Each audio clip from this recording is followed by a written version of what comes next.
Look, we talked to Sonny Koshel from the Dairy Owners Association last week as the country dipped into recession. And from the media reports I was reading and from retail crime figures, things haven't really improved since the change of government.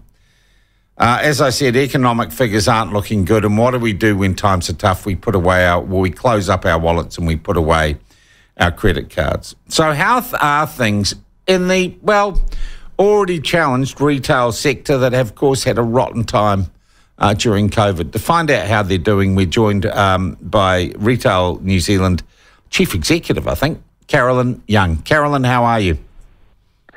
Morning, very well, thank you. And yourself? Yeah, great. Great. How, though, are your members? How is it in the high street?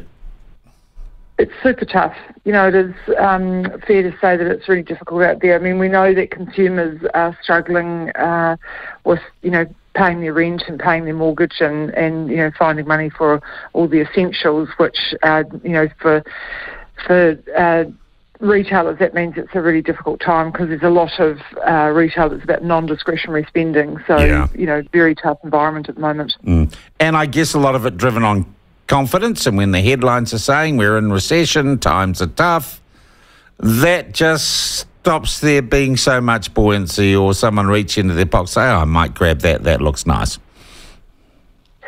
For sure, and I think, people will be cautious when they're seeing headlines of redundancies and businesses closing and, wondering, how confident can they be about their situation. And so, as you say, they're going to sit on their hands a bit more rather than actively, go out and spend something because they're a bit worried about what might happen next month or the month after that. And forecasts are that the year ahead is going to be a really difficult economic environment.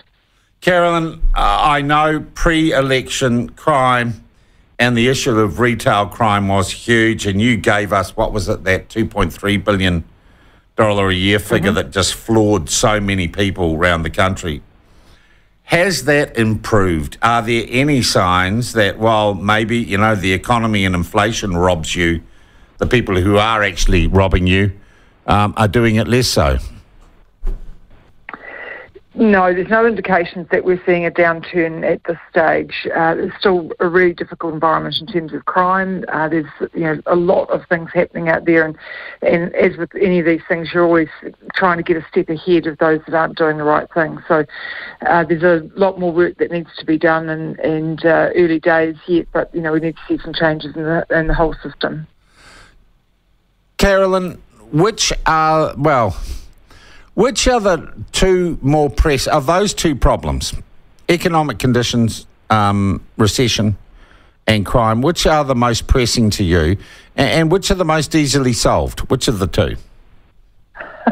It's a really good question. I think it's quite complex and really difficult to answer. If we say they're first equal for different reasons, one thing we know is that the economy at some point will come right. Yeah. And it's about how many people can see through until it gets to that point. So, to a certain extent, we know that the economy will come right because of economics is all about cyclical behaviour, and we will see a change. But it's super difficult right now in the middle of it when you can't see the light at the end of the tunnel. Conversely, we need to see a change in behaviour and an acknowledgement that the engagement that we have with each other within our communities is not where it needs to be. And so until we accept that actually the behaviours we're seeing of people in stores, both in terms of there's a lot of violent and aggressive behaviour, there's a lot of, really behaviours where people may not be stealing, but they're actually causing harm and distress to workers, where that's not appropriate. We didn't see that pre-COVID. So, that engagement around how we think it's acceptable to interact with each other, we need to see a shift in that. And then obviously the crime sits alongside that, and that's a significant issue. We need to understand. That's a really interesting response, Carolyn, because what you're saying is that crime doesn't occur, retail crime like your members face, doesn't occur, if you like, in a cultural or societal vacuum. And that's really where you solve it, not by throwing more police at it.